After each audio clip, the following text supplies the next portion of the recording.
أعوذ بالله من الشيطان الرجيم. بسم الله الرحمن الرحيم.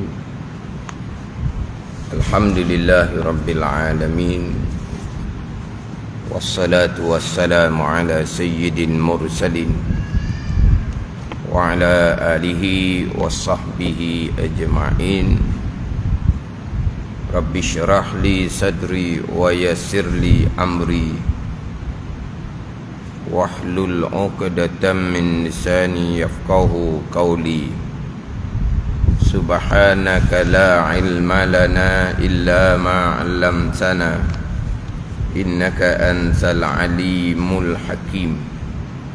Wala haula wala quwwata illa billahil aliyyil azim.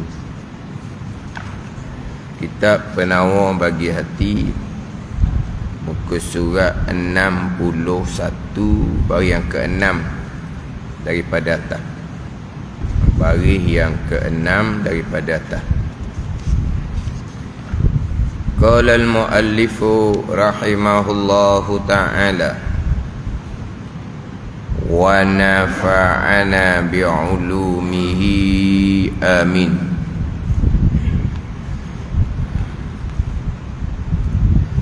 Dan ketahui olehmu akan bahawasanya setengah daripada obat yang menegah daripada datang riak itu, bahawa engkau sembunyikan ibadah engkau, seperti menyembunyikan engkau akan kejahatan engkau.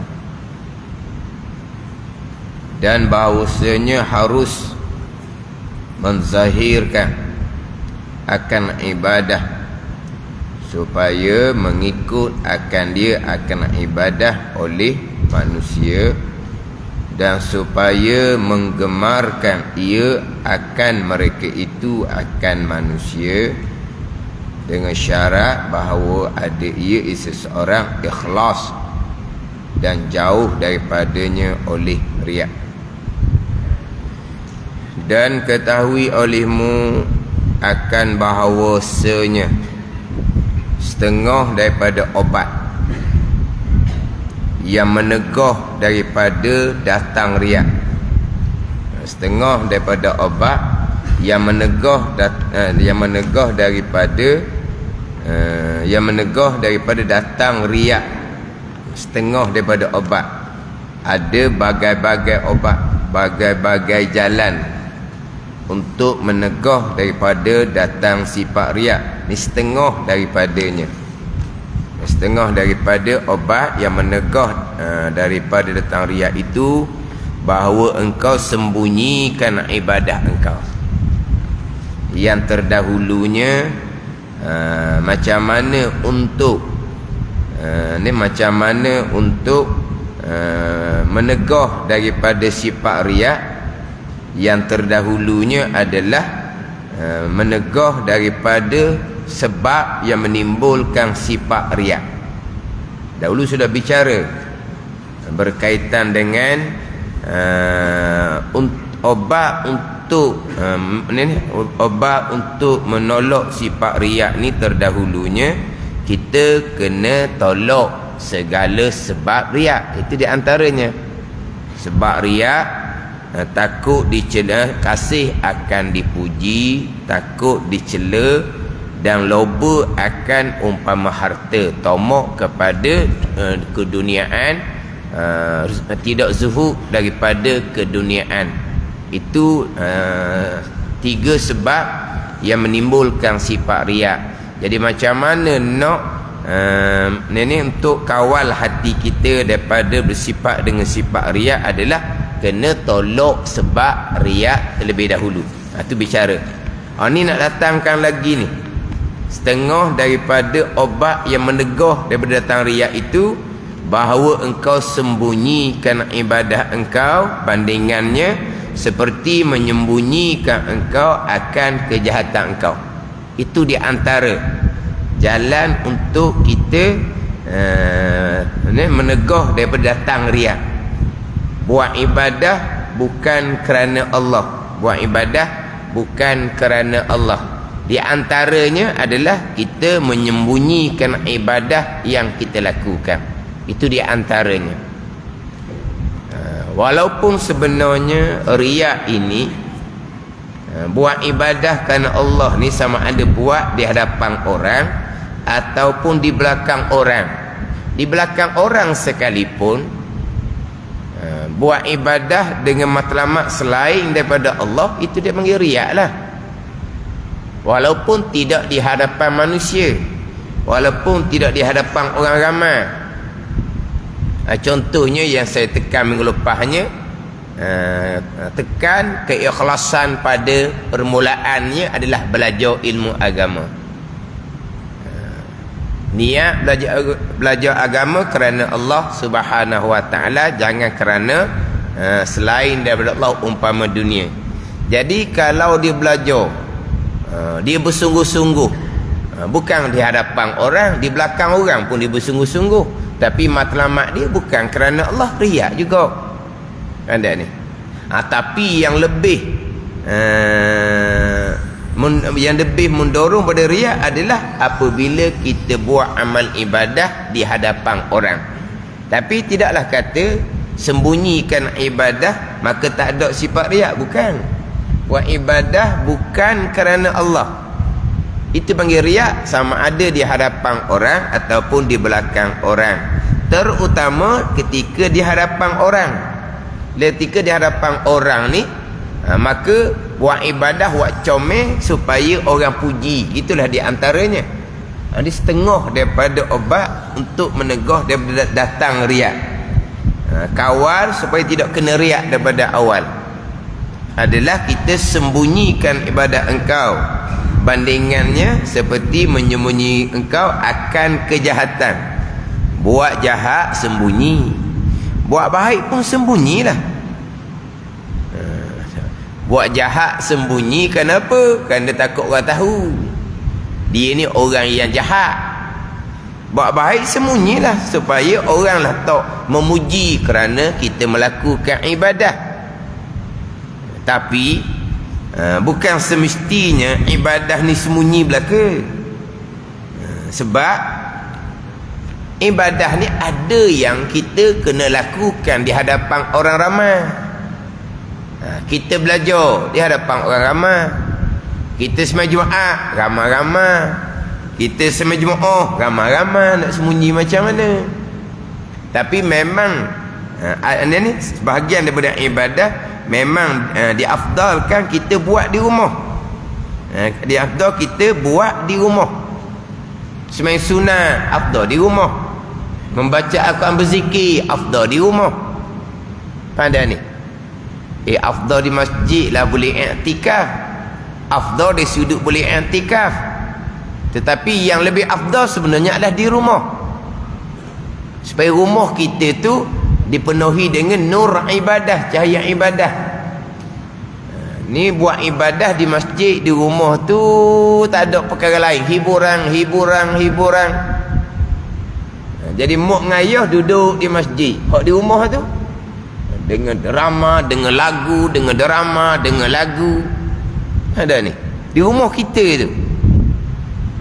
Jadi mana rumah kita ni tak ada cahaya ibadah. Cahaya sembahyang sunat tak ada. Cahaya membaca Al-Quran tak ada. Cahaya berzikir tak ada. Memang afdal di rumah. Bukan Nabi SAW memerintahkan sallu ayyuhan nas fi buyutikum. Nabi kata sallu ayyuhan nas, semayang oleh kamu wahai manusia, fi buyutikum, pada rumah-rumah kamu, illal maktubah, melainkan semayang fardu berjemaah di masjid. Memang afdalnya di rumah. Qabliyah ke ba'diyah ke afdal di rumah. Yang afdal di masjid ni di antara sembahyang sunat duha. Sembahyang sunat duha memang afdal di masjid. Sembahyang sunat duha memang afdal di masjid. Sembahyang sunat kudum kembali daripada musafir, itu di masjid sebelum kita balik ke rumah. Jadi sembahyang sunat duha memang afdal di masjid. Dan memang ada orang amalan dia pukul 9 nampak dia pergi masjid. Ini. Sebab apa? Sebab sembahyang duha ni afdal ni sebuah waktu, afdal ni sebuah tempat di masjid. Afdal ni sebuah waktu 1/4 hari. Ni. Yelah duha ni waktu masuk dia dengan naik matahari segala 28 minit selepas syuruk kalau kita tengok dalam takwim. Habis waktu duha adalah dengan masuk waktu zuhur. Tapi waktu yang afdal kita sembahyang duha 1/4 hari, pukul 9, pukul 10. Itu kalau kira waktu. Kalau kira tempat, afdal di masjid. Jadi ada orang pukul 9, 10 dia pergi masjid sembahyang sunat duha. Dia boleh dua afdal. Yang pertama dia sembahyang duha di masjid, afdal ni sebuah tempat. Yang kedua dia pandai pilih masa, 1/4 hari di sembahyang sunat duha. Pada ni dia pandai pilih hak mana lebih afdal, supaya tiap-tiap suku hari ada sembahyang, kan gitu. Awal hari ada sembahyang subuh, setengah hari sembahyang zuhur, 3/4 hari sembahyang asar, awal malam sembahyang maghrib, 1/2 hari zuhur, 3/4 hari asar, 1/4 hari ada ni 1/4 hari. Awal hari subuh, akhir hari maghrib. 2/4 hari setengah tu zuhur, 3/4 hari asar, 1/4 hari duha lah. Mana supaya tiap-tiap suku hari tu ada sembahyang. Sebab itulah ni kalau pergi bab fiqh lah, kalau pergi bab fiqh sembahyang jamak tidak afdal. Sembahyang jamak tidak afdal. Yang afdal ke tidak sembahyang kasar. Tu baru timbul afdal ke tidak sembahyang kasar. Kalau musafir 2 marhalah, afdal tamam buat 4 rakaat. Tapi boleh dah nak buat kasar 2 rakaat. 3 marhalah nak pergi ke Mamang contohnya, afdal kasar daripada tamam, afdal 2 rakaat daripada 4 rakaat. Walaupun 4 rakaat tu banyak. Ni timbul ni afdal kita kasar daripada tamam apabila 3 marhalah tempat 7. Adapun jamak tidak afdal. Cuma itu satu kemudahan, satu kelonggaran saja. Kita boleh jamak dan memang kita jamak. Tapi afdal jamak ke afdal sembahyang di waktu masing-masing? Afdal sembahyang di waktu masing-masing. Kita nak pergi ke Mamang, waktu zuhur kita sembahyang zuhur dengan kasar 2 rakaat. Waktu asar kita sembahyang asar dengan kasar 2 rakaat. Itu je. Jamak tidak afdal. Bukan mazhab Hanafi tidak ada jamak musafir dalam mazhab Hanafi. Tapi mazhab Hanafi kalau 3 marhalah wajib kasar. Tapi mazhab Hanafi tidak ada jamak. Lepas tu kita jamak tidak afdal. Kenapa jamak tidak afdal? Sebab menyebabkan satu waktu sembahyang kosong daripada sembahyang. Kalau kita zuhur asar, kita jamak takdim, 3/4 hari waktu asar tak ada sembahyang. Zuhur dengan asar kita jamak takhir, 1/2 hari waktu zuhur tak ada sembahyang. Itu tak afdal. Faham ni? Boleh, memang orang buat. Tapi kalau tanya afdal ke tidak afdal.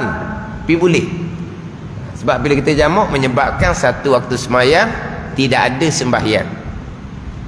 Kemudian hari itu nak letak hari waktu ni bila jamak zuhur dengan asar. Kalau jamak takdim 3/4 hari waktu asar tak ada sembahyang. Kalau jamak takhir setengah hari waktu zuhur tak ada sembahyang. Kita nak letak ni suku hari ni. Duha letak 1/4 hari. Itu kalau kira waktu balik pada fiqh lah. Maknanya ada orang amal pukul 9, pukul 10 pergi masjid. Dia semayang sunat duha. Sebab semayang sunat duha afdal dilakukan di masjid, afdal di sebuah tempat, afdal di sebuah masa 1/4 hari. Itu di antara semayang sunat yang memang disunatkan semayang di masjid. Bila sebut kata semayang di masjid ni, mana ada orang lah, kalau kebetulan ada orang. Ada pun semayang sunat lain, Nabi perintah sallu ayyuhan nas fi buyutikum ilal maktubah. Semayang oleh kamu wahai manusia di rumah-rumah kamu, melainkan semayang fardu berjemaah di masjid. Di antaranya boleh menegah daripada riak. Apabila ibadah kita lakukan di rumah, mana apa tu kita sembunyikan ibadah kita, boleh kawal tegah hati kita daripada riak. Tapi dalam bab ini cerita bab riak, dia dalam kitab Minhajul Abidin dia datangkan beberapa peringkat macam mana syaitan memperdaya anak Adam. Mula-mula syaitan sekat. Mula-mula syaitan disekat. Jangan belajar, jangan semayang. Itu mula-mula. Jangan belajar, jangan semayang. Itu mula syaitan disekat. Maka timbullah di hati kita nak belajar, nak semayang. Pada ni timbul di hati kita.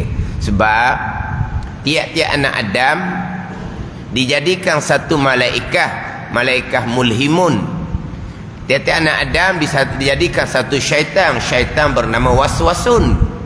Tiap-tiap anak Adam, termasuk Nabi SAW, ada satu syaitan. Tiap-tiap anak Adam disertakan dengan satu malaikat, disertakan dengan satu syaitan, termasuk Nabi SAW. Tapi syaitan di Nabi ni tak ada guna sikit habuk pun, tak ada peranan sikit habuk pun, tak ada guna sikit habuk, tak ada peranan sikit habuk. Ada pandangan daif mengatakan syaitan yang dijadikan bersama dengan Nabi SAW, inilah satu-satunya syaitan Islam. Ni pandangan daif lah. Sebab syaitan kafir belaka. Ada ni. Sebab tu kita jangan mudah-mudah nak syaitankan orang. Kalau kita syaitankan orang, berarti kita kata orang tu kafir. Sebab syaitan tu kafir. Seperti perangai tu, seperti adalah.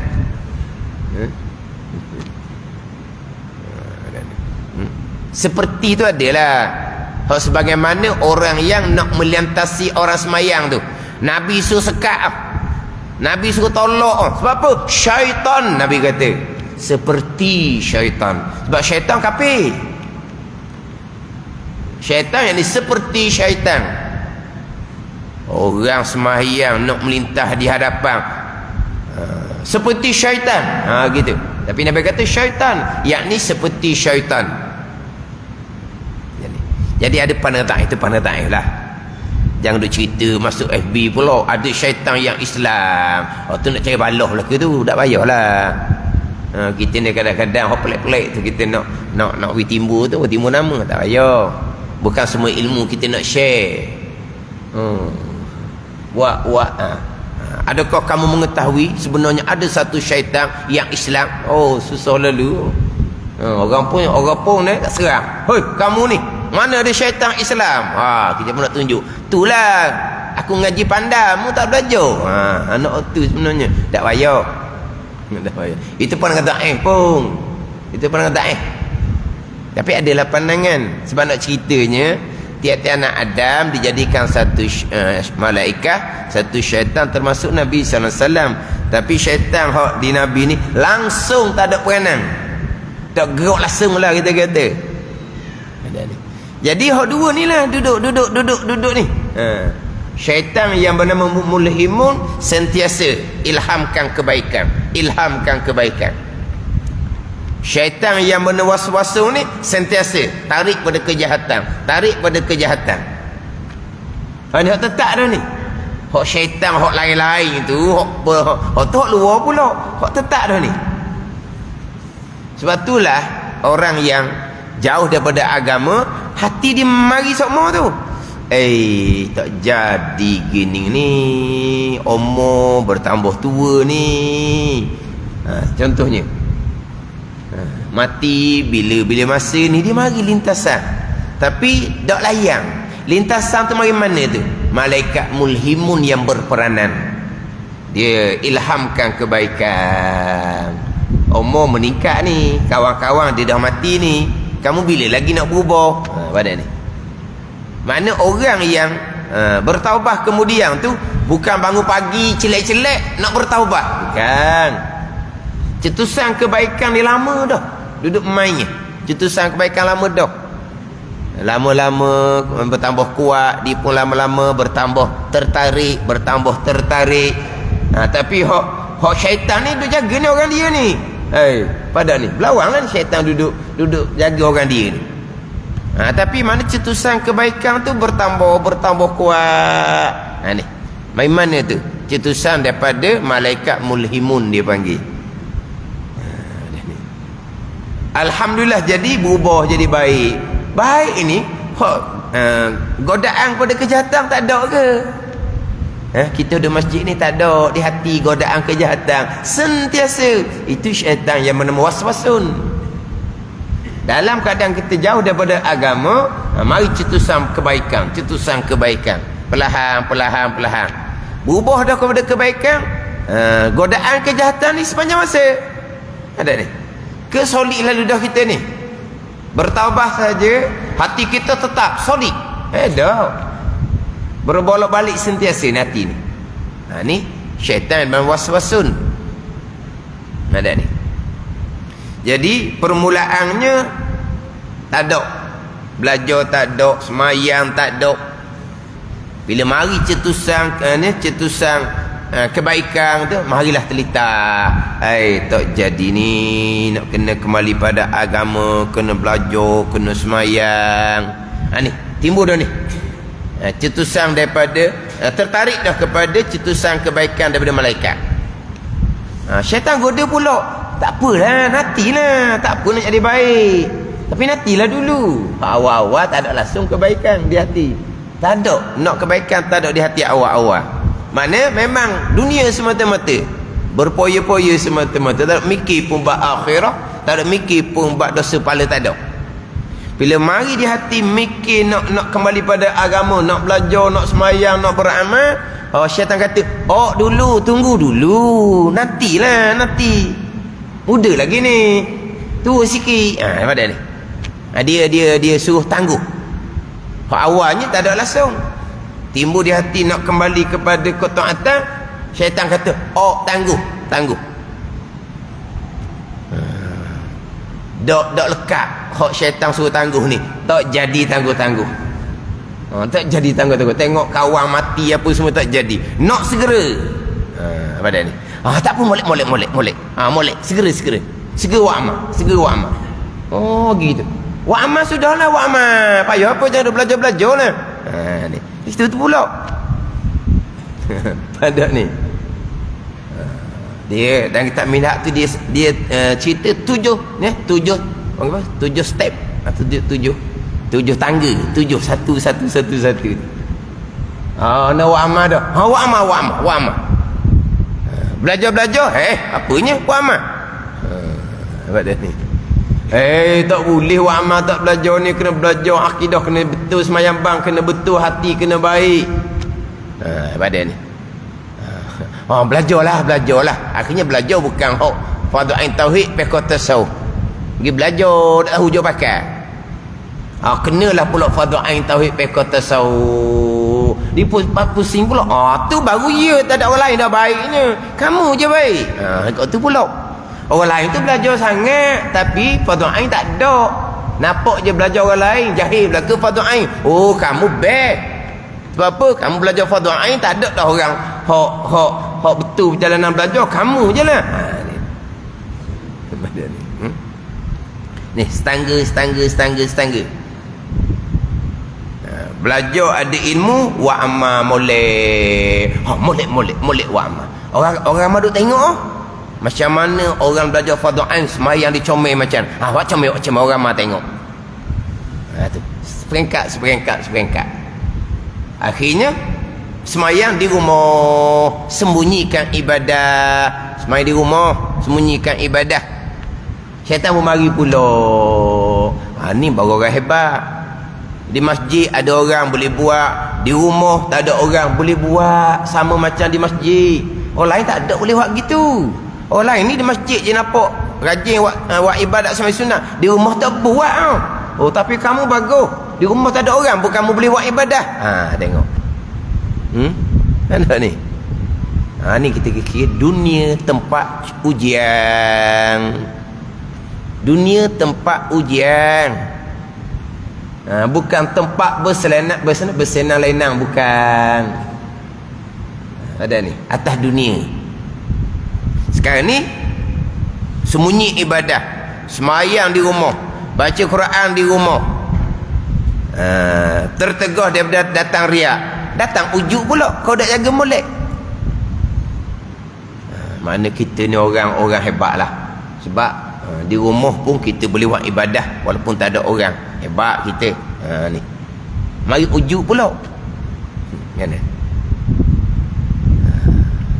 Lepas tu macam mana kitanya? Mohon perlindungan daripada Allah Subhanahu Wa Taala. Buat asbab molek, belajar fardu ain molek, mujahadah pada belajar, mujahadah pada amal, mohon kepada Allah Subhanahu Wa Taala dilindungi daripada tipu daya syaitan. Tu ialah. Lepas tu kita sentiasa ta'awuz. Kenapa kita sentiasa ta'awuz? A'udzubillah.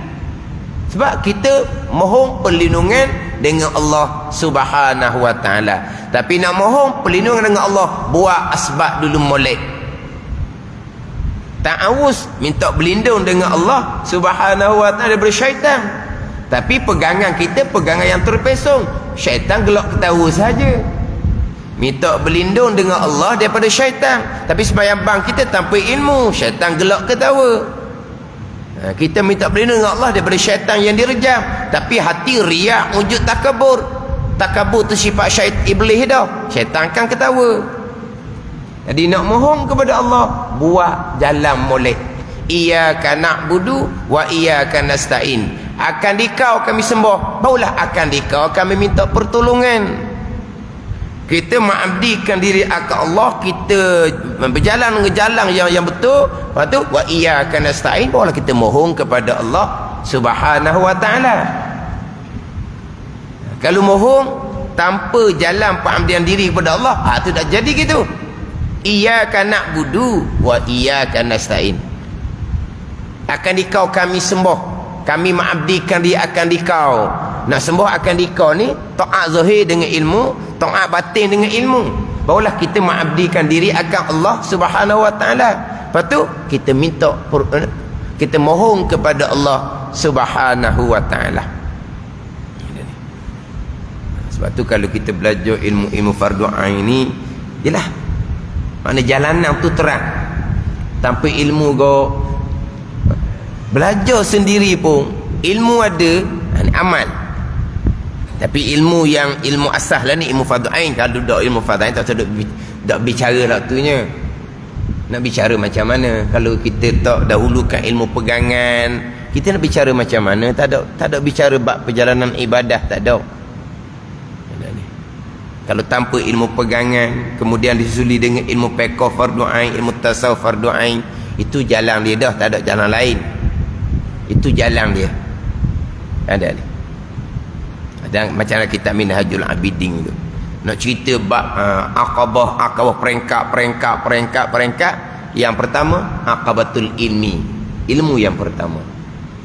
Jadi nak bicara bab takut akan Allah, harap akan rahmat, keampunan, perlindungan daripada Allah. Kita mengharapkan perlindungan daripada Allah Subhanahu Wa Taala, harap rahmat daripada Allah, kesian belah daripada Allah. Allah lindungi kita daripada syaitan. Kita harapkan keampunan Allah. Tapi nak harap-harap ni Imam Ghazali tekan awal-awal, jalan tu kena betul. Barulah ada harapan. barulah boleh mengharap kepada Allah. Jalan apabila betul bagimu jalan, kata Imam Ghazali. Mana betul jalan? Akidah kena betul, semayang kena betul dengan ilmu, hati kena betul, barulah pergi kepada mengharapkan rahmat, kesian belah, perlindungan, keampunan daripada Allah Subhanahu wa taala. Jalan biar betul. Kalau jalan tak betul, itu tak panggil mengharap. Raja bukan, dipanggil umniyah, angan-angan kosong yang dicela pada syarak. Harap akan Allah, tapi jalan agama Allah tidak dituruti. Jalan agama Allah, jalan akidahnya macam mana? Tu jalan agama. Balik pada ilmu fardu ain lah. Nak mengharap akan Allah, takut akan kemurkaan Allah Subhanahu wa taala. Akhirnya kalau kita tidak betul jalan, akhirnya kita hanya sangka-sangka, kira-kira saja. Disebut dalam kitab Minhaj, didatangkan ayat Al-Quran, wahum yahsabuna annahum yuhsinuna sun'a. Didatangkan ayat ni ketika membicarakan Khauf dan Raja' dan kitab Minhajul Abidin. Mereka itu menyangka bahawa mereka itu mengelokkan amalan mereka. Amalan mereka elok. Mereka menyangka, mereka menyangka, tetapi jalan amalan mereka tak elok. Mereka menyangka sahaja. Mereka menyangka sahaja. Ayat pula, wa qadimna ila ma amilu min amalin faja'alnahu haba'an mansura tu. Ayat didatangkan dalam kitab Minhajul Al-Quran. Maknanya kami mendahulukan kepada amalan yang dikerjakan atas dunia tu, tapi kami jadikan amalan jadi debu yang berterbangan, sama sekali tidak akan diterima oleh Allah Subhanahu wa taala bila jalan tak betul. Sama sekali jalan akidah. Lepas tu dalam kitab Minhaj, Khauf dan Raja' cukup panjang pembicaraan dia. Orang yang betul jalan, barulah timbul takut yang sebenar. Orang yang betul jalan, barulah timbul harap yang sebenar. Kalau orang yang tidak betul jalan, tak ada takut, sangat-sangat berani. Buat ibadah berani tanpa ilmu akidah. Buat ibadah berani tanpa ilmu fiqh. Nak comel buat ibadah semayang tiang agama ni, buat-buat aja. Itu sangat-sangat berani. Kita rokok sujud kepada Allah Subhanahu wa taala. Berani kitanya buat ibadah, tapi disertakan dengan riak, ujub, takabur, hasad. Berani kita dengan Allah. Seolah-olah Allah Taala ni macam manusia lain. Kita manusia lain kan, kita comel kot zahir, baguslah, orang kata kita bagus. Hati orang tak tahu. Kita buat taat kepada Allah, kita comel zahir je. Hati riak, ujub, takabur. Berani. Sebab apa? Dia anggap Allah ni macam manusia juga. Tengok kot zahir saja. Hati, Allah khabir. Allah mengetahui yang batin sebagaimana Allah mengetahui yang zahir. Berani orang kalau tidak betul jalan, terutama dengan ilmu tu sendiri. Tapi dah mindah dicerita susung satu-satu, sedarlah kitanya macam mana cara syaitan perdaya anak Adam. Satu peringkat.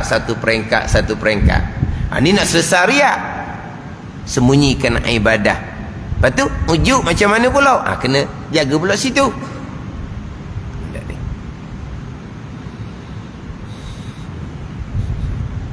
Ni dia antara setengah daripada obat yang menegah daripada riak itu, bahawa engkau sembunyikan ibadat engkau seperti menyembunyikan engkau akan kejahatan engkau.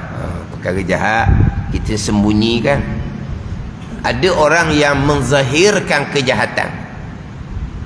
Dia menzahirkan kejahatan, walaupun kejahatan tu bukan dosa besar sekalipun, dia menzahirkan kejahatan, dia menonjolkan kejahatan. Walaupun dosa itu bukan dosa besar, dosa kecil akan menjadi dosa besar. Pada dia menonjol-nonjolkan. Sekarang kan dosa kecil, dosa besar pun ditonjolkan. Sekarang ni buat perkara-perkara bukan setakat berdosa, bahkan aib sangat-sangat. Malu orang Islam. Ada orang Islam berperangai seumpama tu. Sebab apa? Orang kafir tengok belaka. Siapa tu? Orang Melayu beragama Islam. Orang kafir kata dia buat perangai gitu. Nak kata macam mana? Menonjolkan kejahatan. Kalau kita kata seolah-olah mencabar Allah Subhanahu wa taala. Ditonjolkan kejahatan, dia bertambah kaya. Bertambah rezeki bertambah luas, bertambah kaya. Dia pun tonjol lagi kejahatan. Rezeki dia ni, kekayaan dia bertambah, kekayaan dia bertambah. Apa ni? Itu semua istidraj daripada Allah Subhanahu wa taala. Beri sampai masa tahulah. Tapi kita kata kenapalah orang seumpama tu dari segi agama pun aib. Dah sikit agama lah, aib segala-galanya. Tapi macam mana dia boleh jadi kaya raya? Itu semua datang daripada Allah. Tapi hak zahirnya kaya raya ni datang dari orang mana? Orang mana hak bodohnya. Yang dikaya kawan tu kenapa? Suruh baikok pun tak jadi. Jadi orang ramai lah hak bodoh. Hak kawan tu so kira dah kawan tu nya. Hak tu tak ada akal dah. Tak ada akal dah. Orang hak tu sapuk tu pulak tu. Tak ada akal juga ke? Saya pernah dengar orang ceramah. Dia ceramah gila. Ceramah gila. Ada orang dia kata kaya gila-gila. Pada kaya gila-gila. Pandai. Pada kaya gila-gila. Mana kaya sangat. Orangnya tak menzahirkan kekayaan dia. Tapi orang panggil apa? Kaya gila-gila. Mana kaya gila-gila? Mana kaya sangat lah. 7 keturunan dah habis. Baik kaya gila-gila. Ada orang gila nak kaya. Ni ramai ni. Hak gila nak kaya ni ramai. Hak kaya gila-gila tu jarang-jarang je. Gila nak kaya ramai. Gila nak kaya. Ada orang jadi kaya gila dia. Ada orang kaya gila-gila, kaya sangatlah. Ada orang gila nak kaya tu ramai. Ada orang jadi kaya je gila lalu. Ada ni. Apabila dia kaya jadi gila dia. Jadi ditonjolkan macam-macam kejahatan, kemaksiatan, keposikan. Maknanya memalukan agama sendiri, memalukan agama bangsa orang kafir tak buat kerja seumpama tu. Ada orang yang menonjolkan kejahatan. Tapi tuan istidraj, tuan beri berjaya, kerjaan berjaya. Itu istidraj permua daripada Allah Subhanahu wa taala. Beri sampai masa dihukum oleh Allah Subhanahu wa taala. Dan bahawasanya harus menzahirkan akan ibadah. Harus menzahirkan akan ibadah. Supaya mengikut akan dia, akan ibadah oleh manusia, dan supaya menggemarkan ia seseorang akan mereka itu, akan manusia, dengan syarat bahawa ia ikhlas. Dan satu laginya, jauh daripadanya oleh riak, sembunyi ibadah. Tetapi diharuskan kita menzahirkan ibadah. Harus ni makna syarat tak larang. Harus dengan makna ada mulimtina, syarat tak larang menzahirkan ibadah. Menzahirkan ibadah supaya dituruti, orang turuti boleh pahala dianya pula. Ad-dalu al-khairi kafaili. Orang yang menunjukkan atas kebaikan seperti dia melakukan kebaikan. Ni. Kita menzahirkan akan ibadah. Harus di sini syarat tidak melarang. Biar mana bahkan terkadang menzahirkan ibadah ni disunatkan oleh Allah, disunatkan oleh syarat hukum Allah Subhanahu wa taala. Mana kita menzahirkan? Kita menzahirkan ibadah kepada anak-anak kita. Di rumah buat ibadah, bukan buat dalam bilik, buat di ruang tamu biar anak pakai tengok je. Ibu bapa buat ibadah biar anak-anak pakat turut. Tu. Jangan duduk senyap dalam bilik buat ibadah kononnya. Buat anak nak contoh macam mana? Ya dah ni. Itu kalau dalam rumah. Kat luar gitu juga. Menzahirkan ibadah pada orang turut. Itu disunatkan. Kalau derma pula, pergi tunjuk benar. RM50 tunjuk pada ni. Menzahirkan. Supaya orang menuruti. Supaya orang jadi semangat nak buat sama. Maknanya dia masa masing-masing kan. Ulu bekas derma, dia pun tunjuk. Dibubuh RM50, RM100. Apa tu? Menzahirkan, menunjuk, memang menunjuk. Itu dibenarkan pada syarak, bukan disunatkan pada syarak. Dengan syarat bahawa ada yang ikhlas dan jauh daripadanya oleh riak. Pada ni. Tambahan pula kalau orang yang menjadi contoh kepada orang ramai, lagilah dia kena menunjuk, menzahirkan ibadah. Pada dia kena menzahirkan ibadah supaya orang jadikan sebagai contoh. Tapi syarat jaga hati molek, ikhlas. Dan syarat bahawa jauh daripadanya oleh riak. Demikian lagi harus menyembunyikan maksiat dan dosa. Tetapi dengan syarat bahawa ia tujuannya supaya jangan diiktikad akan dia akan sesuatu positif. Adapun jika menyembunyikan ia akan maksiat supaya dikata akan dia orang yang soleh, maka tiada harus ia. Dia memanglah dalam bab kejahatan ini memang ni kalau orang kata bukan kata buat maksiat tu boleh, tapi dia sembunyikan, jangan menzahirkan. Buat maksiat tu berdosa, dia menzahirkan pula tu dosa kecil jadi dosa besar. Menzahirkan pula tu dituruti oleh orang. Orang turut maksiat dia, bertambah pula maksiat dia. Dia maksiat untuk dia, qada dia. Dia bukan nak tunjuk pada orang, nak bangga dengan maksiat supaya orang turut maksiat dia, bukan. Badan ni dia menyembunyikan maksiat dan dosa. Kemudian jangan pula sembunyikan maksiat, nak seorang kata dia orang baik, tu dosa pula situ. Kok depan molek sangat, kok belakang dia menyembunyikan kejahatan. Tu lain pula tu. Dan memang kita kalau ini kejahatan dan maksiat terdahulu, memang kita diwajibkan sembunyi. Jangan sesekali kita cerita kejahatan, kemaksiatan, dosa-dosa kita pada masa lampau. Jangan. Itu diharamkan. Bukan boleh ditanya satu-satu kemaksiatan, kejahatan pada masa lampau, kamu pernah buat ke tak? Wajib kena bohong, saya tak pernah buat. Ada ni. Kemudian bertaubah dengan Allah Subhanahu wa taala. Baru ni ada orang share dalam FB. Yang anjur program tu bukan ustaz pun, tapi namanya di hadapan tetap ustaz.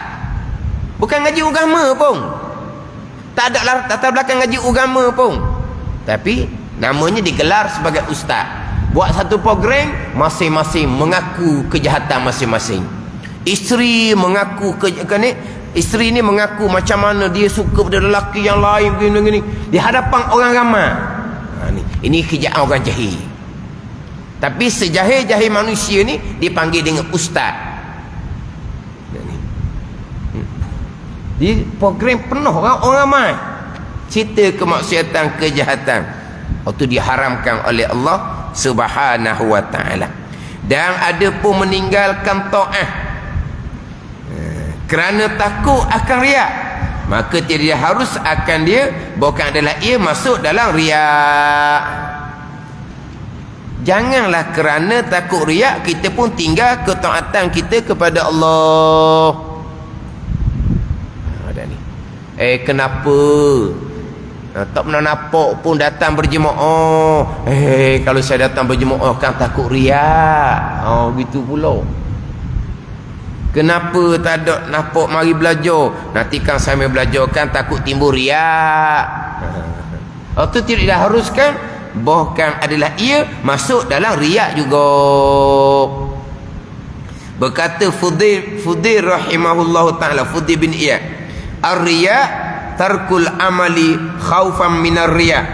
Artinya bermula riak itu meninggalkan amal ibadah kerana takut akan datang riak. Jangan pula kerana takut riak kita meninggalkan ketaatan kita kepada Allah Subhanahu wa taala. Bahkan hendaklah mengerjakan ia seorang akan ibadah, jangan tinggal ibadah, dan bersungguh-sungguh ia pada menolak akan riak itu. Dia gitu. Jangan pula kita buat ibadah molek-molek, orang mari kita pun berhenti. Molek-molek membaca Al-Quran, mari tutup Quran. Kenapa berhenti? Ada orang nanti kan riak pula saya baca Quran. Ada ni. Maknanya orang kita baca Quran, orang mari ke kita tak peduli, sebab kita baca Quran kerana Allah, bukan kerana orang mari tu. Ada ni. Kita semayang, orang tak ada ke orang mari ke, kita teruskan ibadah kita. Kita berzikir. Orang mari kita teruskan berzikir. Ada ni. Jangan berhenti. Mari dah orang dah sedap, kita pun berhenti berzikir.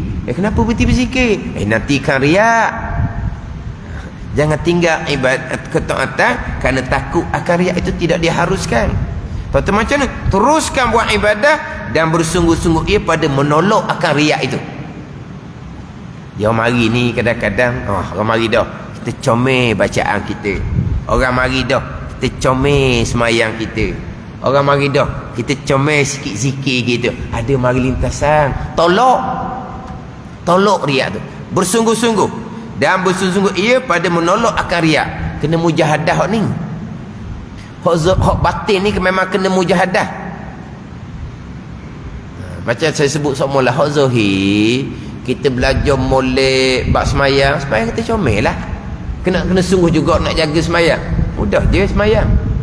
Kita belajar Quran betul benar, nak kena mujahadah. Baca Quran biar jadi betul. Tak, mujahadah pada belajar je. Dan kita belajar Quran, kita akan baca comel je. Ada. Nak mujahadah ni. Semayang comel, baca Quran comel, ni mujahadah, hak batin, hak hati. Mujahadah pada mengekali sifat ikhlas, mujahadah pada menolak akan sifat riak. Mujahadah dah kitanya, dan jika jatuh juga riak itu, maka hendaklah ia taubah daripadanya dengan bersegera. Tu. Kita buat ibadah, kita ada orang tak ada orang, kita buat ibadah, mari di hati kerana orang, kita tolak riak tu, kita mujahadah tolak, jatuh juga pada riak, bertaubah segera. Tanda ni.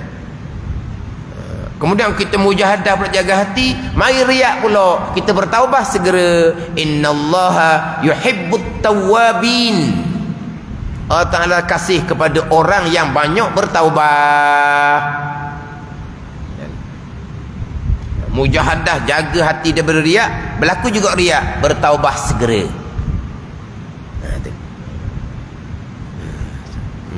Tapi kena mujahadah lah. Nak mujahadah mengekali sifat ikhlas, nak mujahadah pelera hati daripada riak, balik kepada ilmu sifat ikhlas, kena kenal molek. Nanti dia akan bicara di bawah tajuk sifat mahmudah. Sifat riak pun kena kenal molek. Bukan hanya wa'ama, kena ikhlas, jangan riak. Kena ikhlas, jangan riak. Kita kemah ada ilmu bab ikhlas. Apa dia ikhlas? Apa dia riak? Ni kena belajar molek lah ni. Kita nak mujahadah pada amal. Mana mujahadah pada membersihkan hati daripada riak, mujahadah pada menghiasi hati dengan keikhlasan. Nak mujahadah pada amal batin ni, ilmu dahulu. Ilmu tu kena mujahadah pada ilmu. Ilmu pula ilmu bicara bab hati. Memanglah benda hati ni benda yang perik lah. Tambahan pula kalau kitanya kemudian barulah kita kenal ilmu fadha'in tasawuf. Terkadang bicara bab sifat-sifat kecelaan duduk di hati kita selama-lamanya. Bicara bab sifat kepujian, tak berapa nak ada di hati kita sifat kepujian. Tu. Waktu kena mujahadah sungguh pada belajar dan mujahadah pada amal.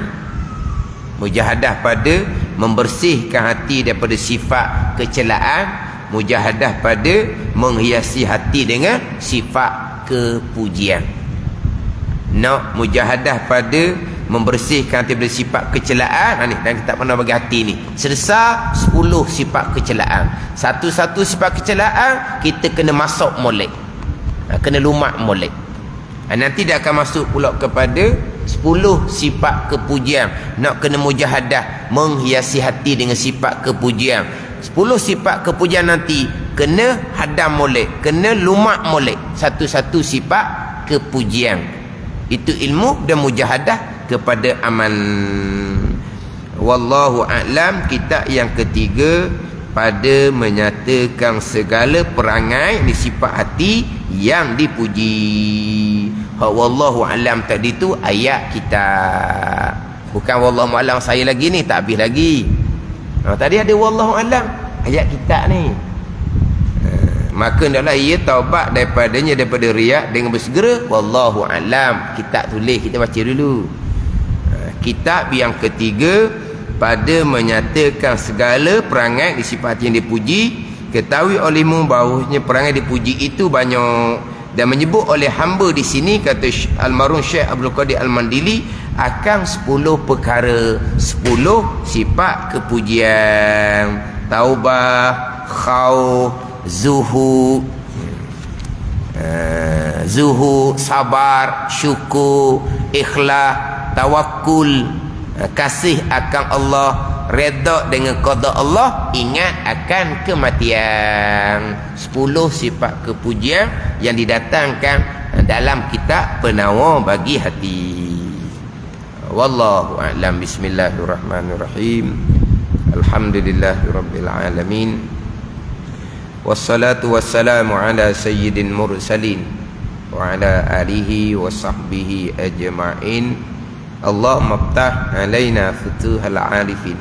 Allahumma allimna ilma akdamin wa fahimna famas sabiqin warzuqna ruqat talibin. Allahumma zidna ilma wa alhiqna bis salihin. Wa sallallahu ala sayyidina Muhammadin wa ala alihi wa sahbihi wa sallam.